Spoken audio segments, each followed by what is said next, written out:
O jornal norte-americano The New York Times publicou uma reportagem destacando que o ex-presidente dos Estados Unidos, Donald Trump, e aliados estão exportando sua suposta estratégia de ataque aos resultados da eleição e trabalhando para apoiar a candidatura do presidente Jair Bolsonaro, que deve concorrer à reeleição no ano que vem. Intitulada A Conexão Bolsonaro-Trump, que ameaça as eleições brasileiras, a reportagem diz que Trump fez ataques ao processo eleitoral no ano passado. Afirma um trecho da matéria, aspas, para o presidente brasileiro, que se encontra cada vez mais isolado no cenário mundial e impopular em casa, o apoio americano é um impulso bem-vindo. O nome Trump é um grito de guerra pela nova direita do Brasil e seus esforços para minar o sistema eleitoral dos Estados Unidos parecem terem inspirado e encorajado Bolsonaro e seus apoiadores, fecho aspas. Fiuza. É exatamente o contrário, né? É exatamente o contrário. Inverta os sinais. E eu falo aqui, eu tenho lugar de fala, porque eu não acredito nessa dicotomia, nessa conversinha de escudinho para cá, escudinho para lá. Eu defendo, por exemplo, eu chamo as coisas pelos seus nomes, eu defendo eleições limpas. E as eleições nos Estados Unidos da América foram sujas, foram imundas. E o The New York Times é cúmplice disso, porque junto com as milícias de checagem impediam o debate sobre isso. Vocês se lembram disso? Eu me lembro muito bem. Você questionar aqueles votos voadores pelos Correios, aquela situação em que havia eleitores mortos votando, havia mais votos do que eleitores em vários lugares, havia softwares que mudavam o voto. Teve isso ou não teve na eleição dos Estados Unidos da América? Teve, eu estou afirmando que teve. E não se podia afirmar durante a eleição.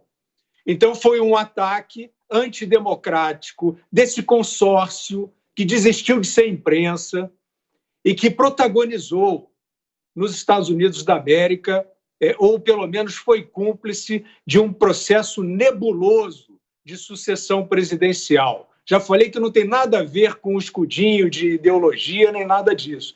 E é claro que o truque, o mais importante da notícia é isso, o truque está vindo para cá.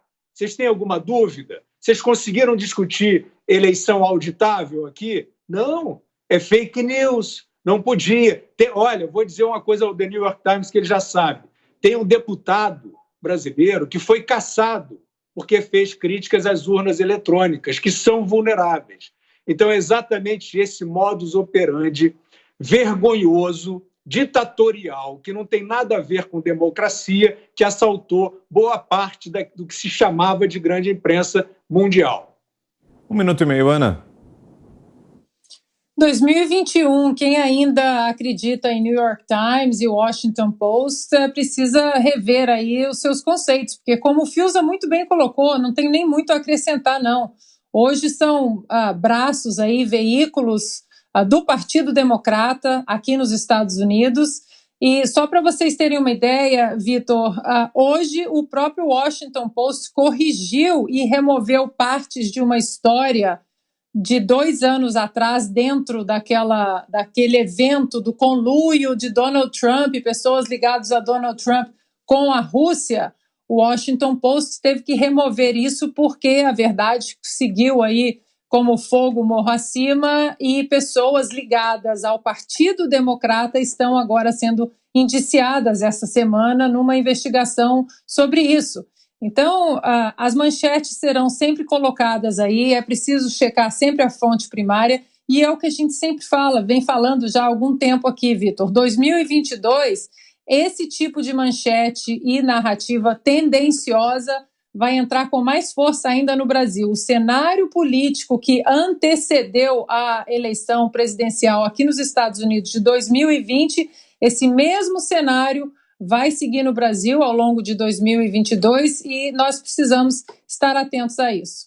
1 minuto, Augusto. Depois eu me estendo mais sobre isso, mas eu tenho números recentes dando conta do que acontece à saúde de quem briga com os fatos. O Estadão tinha em 2016, essa edição impressa, quase 127 mil exemplares. Em setembro de 2021, desceu para 72 mil e poucos. O Globo tinha 156 mil, um pouco mais do que isso.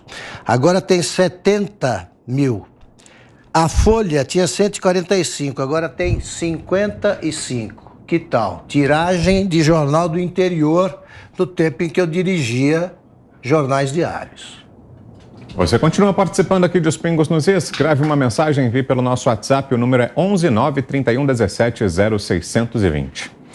Você, Zé, 1 minuto. Olha, The New York Times é um dos maiores jornais do mundo, talvez um dos mais influentes do mundo, e isso aí é uma opinião deles, mais do que base concreta, de dados e tudo. E eu, para te ser franco, eu acho que tem muito a ver mesmo. Há uma conexão, há uma linha, há uma vamos dizer assim, um elo entre o presidente Jair Bolsonaro e o Donald Trump. Eu me lembro como se fosse hoje, logo depois da eleição do Donald Trump, o presidente Jair Bolsonaro, conversando comigo no Salão Verde, falou, olha, isso me beneficia, isso significa uma linha mundial. E não deu outra, foi mesmo, né? Só que não tem que ter o mesmo desfecho que aconteceu nos Estados Unidos. Aqui pode ser diferente, mas que há uma linha A. E não há nenhuma vergonha nisso, muito pelo contrário. É uma linha boa, uma linha progressista, no sentido de ver o mundo com liberdade total, liberdade econômica e tudo. Os Estados Unidos ficaram muito bem com Donald Trump. Então, eu acho que há uma conexão, mas não há nada de pejorativo como o jornal quer transmitir, não.